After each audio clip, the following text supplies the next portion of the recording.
Hello दोस्तों, welcome back to our channel. आप सभी को का एग्ज़ाम है झारखंड पॉलिटेक्निक एंट्रेंस एग्ज़ाम।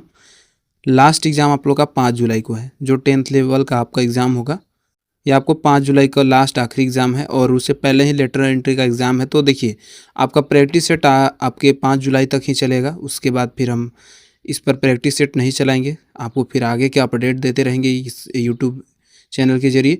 यहाँ पर आपको अपडेट में आपको काउंसलिंग कैसे करना है, आपका रिजल्ट कब आएगा, इन सारी जानकारी आपको मिलती रहेगी। अच्छा देखिए, सिलेबस दोनों का सेम ही है। जैसे कि आपका 10th लेवल का एग्ज़ाम हो चाहे लेटरल एंट्री 12th एग्ज़ाम हो, सेम ही है आपका सिलेबस। अच्छा, मुझे ये नहीं पता चला आज तक कि सिलेबस सेम क्यों रखा गया है। वैसे 12th लेवल का था तो 12th लेवल का ही क्वेश्चन आना चाहिए था, लेकिन मैं देखता हूँ कि 10th वालों के लिए भी 12th 11th के क्वेश्चन डाल देते हैं। पता नहीं कैसे एग्ज़ाम में कैसे पेपर छापते हैं, लेकिन खैर छोड़िए, हमको इससे मतलब नहीं है। हम प्रैक्टिस सेट लगाएंगे, सब क्वेश्चन देखेंगे। हालांकि थोड़ा सा तो दिक्कत होगा एग्ज़ाम में, पैटर्न में थोड़ा सा दिक्कत आता है कि आपको आपने 10th की पढ़ाई की है, अपने 10th तक ही अपना सिलेबस पढ़ा है, तो थोड़ी सी तो आपको दिक्कत होगी। लेकिन हम आपको सिलेबस में हर एक चीज़ कवर करते चलेंगे, क्वेश्चन आपको कराते चलेंगे। एग्ज़ाम तक देखिए, कोई दिक्कत नहीं होगा। आज का प्रैक्टिस सेट शुरू करते हैं। पहला क्वेश्चन देखिए, वैसे ही आपके हिंदी और इंग्लिश के क्वेश्चन है। टॉप 30 क्वेश्चन इसमें ऐड किए गए हैं। क्वेश्चन टिक लगाना है, आपको बताना है कितने क्वेश्चन आप राइट कर पा रहे हैं इसमें। जब प्रकाश की किरण विरल माध्यम यानी कि रेयर मीडियम से सघन माध्यम में प्रवेश करती है तो क्या होता है। अब ये क्वेश्चन मैं कराया हूँ, उसके बाद ये ही क्वेश्चन एक है जो कि आपका पहले वाला प्रैक्टिस सेट का रिपीटेड क्वेश्चन आ गया है। अब टाइप हो गया तो करा दिए भाई, फिर से आप देख लो, कोई दिक्कत नहीं है। उसके बाद हर एक क्वेश्चन नए ही मिलेंगे। ये क्वेश्चन आपका पिछला प्रैक्टिस सेट का था। अभिलोम की ओर झुकती है, बेंड्स टुवर्ड द नॉर्मल। ये देख सकते हो आप, अंदर झुक रहा है कि नहीं। फर्स्ट ऑप्शन राइट आंसर हो जाएगा, हिंदी इंग्लिश दोनों में है ही। नेक्स्ट क्वेश्चन देखिए, क्वेश्चन नंबर सेकंड। किसी विद्युत धारावाही सीधी लंबी परिनालिका यानी कि सोलेनॉइड। अच्छा, सोलेनॉइड के बारे में आप नहीं पढ़े होंगे, लेकिन जो 12th कैंडिडेट हैं उनको पता होगा सोलेनॉइड को क्या होता है, के भीतर चुंबकीय क्षेत्र कैसा होता है। What is the nature of the magnetic field inside a long straight current carrying solenoid. इसके सिरों की ओर जाने पर घटता है, इसके भीतर सभी बिंदु पर समान होता है, सभी बिंदु पर इक्वल होता है, या फिर इसके सिरों की ओर जाने पर बढ़ता है। सिरा मतलब जैसे कि रस्सी का एक छोर होता है, वैसे इसका छोर। अब क्या होगा बताइए, बढ़ता है, घटता है, क्या होता है, या फिर समान होता है। तो देखिए, सोलेनॉइड के भीतर सभी बिंदु पर समान होता है। चुंबकीय क्षेत्र कैसा होता है, तो बिल्कुल सभी जगह समान होगा, बराबर होगा। थर्ड ऑप्शन राइट आंसर हो जाएगा। Next question, question number third. Thermite अभिक्रिया आपने 10th में पढ़ा था, थर्मिट रिएक्शन के बारे में, का उपयोग रेल की पटरियों को जोड़ने के लिए किया जाता है। इसमें आयरन ऑक्साइड FeTCO3 के साथ किस धातु के पाउडर का उपयोग अपचायक यानी कि रिड्यूसिंग एजेंट के रूप में किया जाता है। अच्छा, रेल की पटरी को जोड़ने के लिए किसका यूज़ किया जाता है, ये थर्मिट रिएक्शन अभिक्रिया का क्वेश्चन पूछा जाता है। बताइए कौन से इसमें अपचायक का यूज़ किया जाता है, ये reducing agent with iron oxide in this reaction. Aluminium जो है इसका यूज़ किया जाता है। सेकेंड ऑप्शन राइट आंसर हो जाएगा। Question number 4। किसी ध्वनि स्रोत और श्रोता के बीच अपेक्षिक गति होने पर आवृत्ति में होने वाले बदलाव का स्पष्ट रूप से पता लगाने के लिए किस नियम का प्रयोग किया जाता है। बताइएगा कौन से नियम का, डॉपलर लॉ, हाइगेंस नियम, न्यूटन्स लॉ, या फिर गैलीलियो का नियम।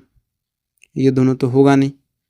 अब डॉपलर का नियम या फिर हाइगेंस का नियम, तो राइट आंसर इसका फर्स्ट ऑप्शन होगा, डॉपलर्स का नियम यूज किया जाता है। Question number 5। कुछ क्वेश्चन नए आपको दिख रहे होंगे, और नया क्वेश्चन कराना जरूरी है। एक ही क्वेश्चन कराएंगे तो फिर नहीं होगा भाई। एम्पियर सेकंड किसका मात्रक है, और यूनिट मेजरमेंट से आपके क्वेश्चन आते ही। एक एम्पियर सेकंड आवेश यानी चार्ज का ऐसा यूनिट होता है। Q इक्वल टू होता है IT, I होता है एम्पियर, T होता है सेकंड, तो यानी कि ampere second. Third option right answer हो जाएगा।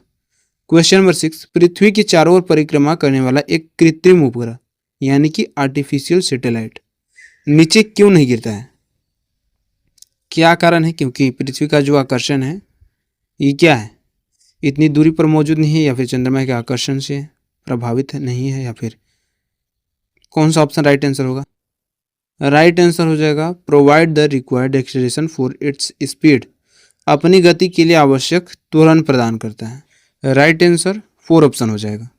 कभी आपने भी खेला होगा, दो व्यक्ति जब हाथ पकड़ के राउंड करते हैं बीच में गोल में, तो इसी प्रकार से आपको एक्सेलरेशन मिलता है। अपनी गति के लिए आवश्यक त्वरण प्रदान करता है, तो 4 ऑप्शन राइट आंसर होगा। नेक्स्ट क्वेश्चन, क्वेश्चन नंबर 7, हवाई जहाज में फाउंटेन पेन से स्याही बाहर निकल आती है, क्या कारण है? ये पेन से बाहर स्याही निकल आता है, तो पता होगा ऊंचाई बढ़ने से वायु दाब में कमी आ जाती है, यानी कि increase in altitude reduce air pressure. Air pressure क्या होता है? रिड्यूस हो जाता है। फर्स्ट ऑप्शन राइट आंसर हो जाएगा। क्वेश्चन नंबर 8, जब एक जहाज एक नदी से समुद्र में प्रवेश करता है, नदी से समुद्र, क्या होगा बताइए? यह थोड़ा ऊपर उठेगा, थोड़ा डूबेगा, या फिर उसी स्तर का रहेगा? डेंसिटी के चलते होता है। क्या होता है कि जब एक जहाज एक नदी में प्रवेश करता है तो ये थोड़ा ऊपर उठ जाता है, क्योंकि डेंसिटी में बदलाव आता है। फर्स्ट ऑप्शन राइट आंसर होगा। क्वेश्चन नंबर 9, किस धातु का गलनांक सबसे अधिक होता है? क्रोमियम, टंगस्टन, या फिर कौन सा एलिमेंट? राइट आंसर क्या होगा? तो टंगस्टन का सबसे अधिक होता है और इसका ही यूज किया जाता है इलेक्ट्रिक बल्ब में। क्वेश्चन नंबर 10, जर्मन सिल्वर किसका मिश्र धातु है? What is German silver and alloy of? सोना चांदी, तांबा चांदी। देखिए इंपॉर्टेंट क्वेश्चन है, टिक लगाइए। सारा क्वेश्चन वैसे इंपॉर्टेंट ही है, प्रीवियस ईयर में पूछा या क्वेश्चन ही करा रहे हैं। तो जर्मन सिल्वर किसका मिश्र धातु है? तो ये कॉपर, जिंक और निकेल का है, जिससे मिलकर जर्मन सिल्वर बनता है। 4 ऑप्शन राइट आंसर हो जाएगा। क्वेश्चन नंबर 11, निम्न में से कौन सा तांबे का एक अयस्क है? Which of the following is an ore of copper? देखिए तीनों याद करने वाली चीज़ है, मेलाकाइट भी है, क्यूप्रिट भी है, चारकोलाइट भी है। तो याद रखिएगा तीनों जो हैं तांबे का एक अयस्क है, ore of copper. Right answer 4 option हो जाएगा। क्वेश्चन नंबर 12, निम्नलिखित धातु में विद्युत चालकता सबसे कम किसकी होती है? चांदी की होती है, तांबा या सोना या एल्यूमिनियम? सबसे कम विद्युत चालकता यानी कि लोवेस्ट इलेक्ट्रिकल कंडक्टिविटी। अच्छा, इंग्लिश में थोड़ा सा देखिए गूगल से ट्रांसलेट किया गया तो हो सकता है थोड़ा सा एरर हो, कहीं मिसप्रिंट हो, थोड़ा सा आप मैनेज कीजिएगा, अपने से देख लीजिएगा। दोनों आपको ऐसे लैंग्वेज में मैंने करा ही रखा है, हर एक क्वेश्चन आपको दोनों लैंग्वेज में मिल रहा होगा। 4 ऑप्शन राइट आंसर हो जाएगा। एल्यूमिनियम सबसे कम विद्युत चालकता है इसका, 4 option right answer. Question number 13, निम्नलिखित में से किस धातु को केरोसिन में संग्रहित किया जाता है? फिर से वही क्वेश्चन आ गया, वैसे सोडियम को रखा जाता है। अब 2 ऑप्शन है तो sodium, potassium, first option right answer हो जाएगा। दोनों को रखा जाता है। क्यों रखा जाता है? क्योंकि मोस्ट रिएक्टिव एलिमेंट है। क्वेश्चन नंबर 14, हमारे स्टोमक में कौन सा एसिड उत्पन्न होता है जो भोजन को पचाने में सहायक होता है? अब बेसिक क्वेश्चन है तो HCl जो है hydrochloric acid, third option right answer हो जाएगा। और आप तो जानते ही 7-8 के कंटेंट भी जानते होंगे। क्वेश्चन नंबर 15, निम्न में से किस प्रकार के कोयले में कम से कम कार्बन होता है? Which of the following types of coal contains least carbon?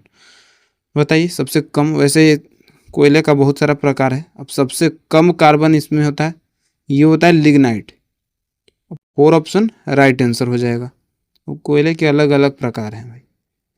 Question number 16, जब सोडियम कार्बोनेट Na2CO3, याद रखिएगा, की अभिक्रिया HCl से कराई जाती है, यानी कि हाइड्रोक्लोरिक एसिड से, तो कौन सी गैस निकलती है जो चूने के पानी को दूधिया कर देता है? कौन सा चीज़ है बताइए? वेरी इंपॉर्टेंट क्वेश्चन है। कार्बन डाइऑक्साइड, तो carbon dioxide CO2 second option right answer हो जाएगा। क्वेश्चन नंबर 17, निम्नलिखित में से कौन सी धातु विद्युत का सुचालक है? Metal, non metals, good conductor, bad conductor, electricity से क्वेश्चन बनते हैं। ग्रेफाइट जो है विद्युत का सुचालक है, यानी कि गुड कंडक्टर है ऑफ इलेक्ट्रिसिटी का। थर्ड ऑप्शन राइट आंसर हो जाएगा। क्वेश्चन नंबर 18, अब 30 क्वेश्चन है, पूरे क्वेश्चन को देखिएगा, बीच से नहीं जाइएगा। क्वेश्चन नंबर 18 क्या है कि वह प्रक्रिया जिसमें धातु को उनके अयस्कों से पिघलने बिंदु से अधिक गर्म करके निकाला जाता है। अब इस प्रक्रिया को क्या कहा जाता है? तो इस प्रक्रिया को स्मेल्टिंग कहा जाता है। सेकेंड ऑप्शन राइट आंसर हो जाएगा। सारे क्वेश्चन को मैं जल्दी जल्दी ही कराते चल रहा हूँ। एक क्वेश्चन में चाहता तो मैं बहुत समय ले सकता था, लेकिन पता है ज़्यादा समय है नहीं आप सभी के बीच, तुम प्रेशर वैसे बनता रहता है हर कैंडिडेट को, तो इसीलिए पीडीएफ आपको बताता हूँ, पढ़ लो। पीडीएफ अभी बहुत समय है, पढ़ लोगे 4-5 दिन तो काफ़ी है, 1 सप्ताह में कंप्लीट हो जाएगा।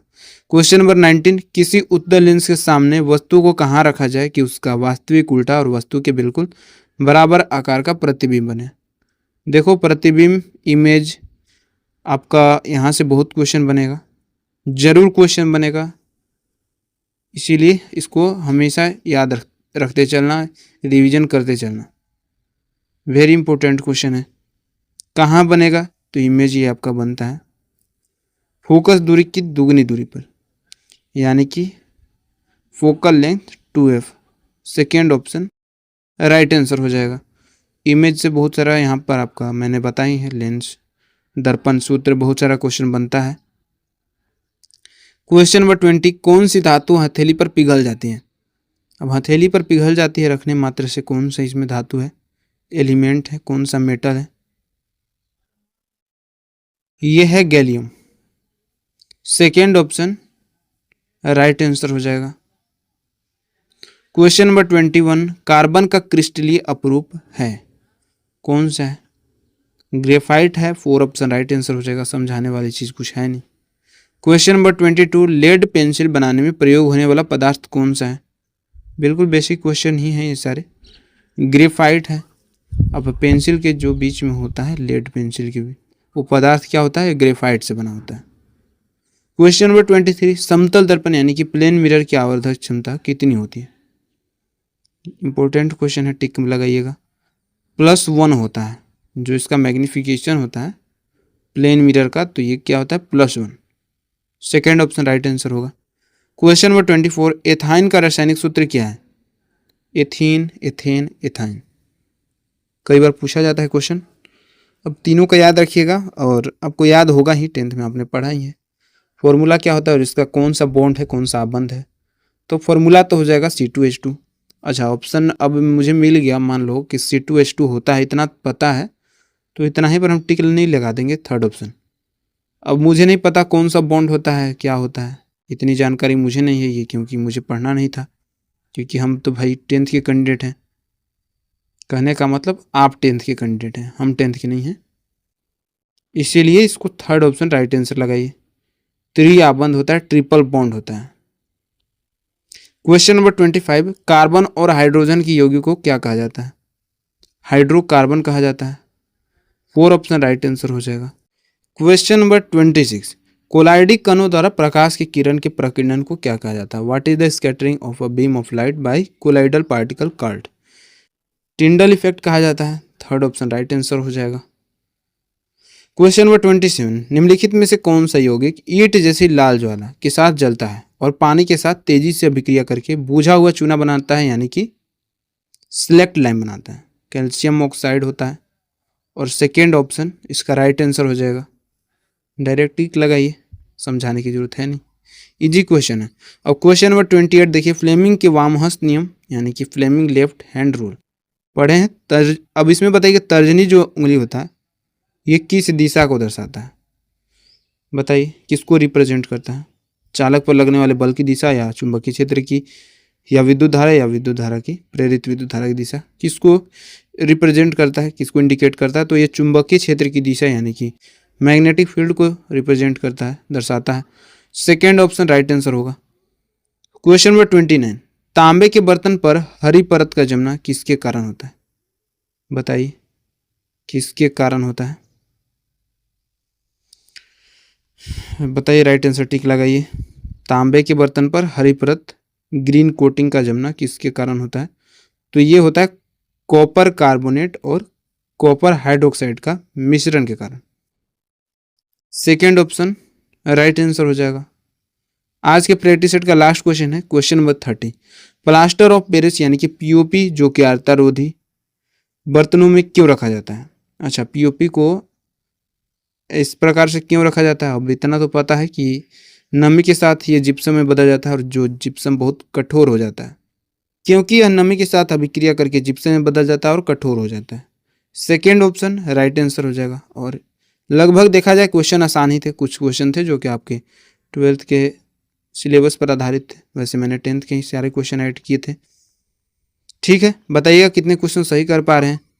बाकी रोज़ प्रैक्टिस सेट आ रहे हैं तो देखिए, नहीं देख पा रहे हैं प्लेलिस्ट पर जाइए, इस चैनल की प्लेलिस्ट में पहले ही आपको प्लेलिस्ट में मिल जाएगा सारा वीडियो। ठीक है, उसको सेव कर लीजिए, उस प्लेलिस्ट पर जाइए, प्लेलिस्ट को सेव कीजिए और डेली जैसे ही वीडियोस 9 बजे अपडेट होती है आप उसे देखिए, वॉच कीजिए, क्योंकि ज़्यादा समय है नहीं, तैयारी कीजिए। फॉर्म नहीं भरे भर दीजिए, क्योंकि फॉर्म भरेंगे तभी तो फिर आपको लगेगा कि हाँ कुछ तैयारी करना है।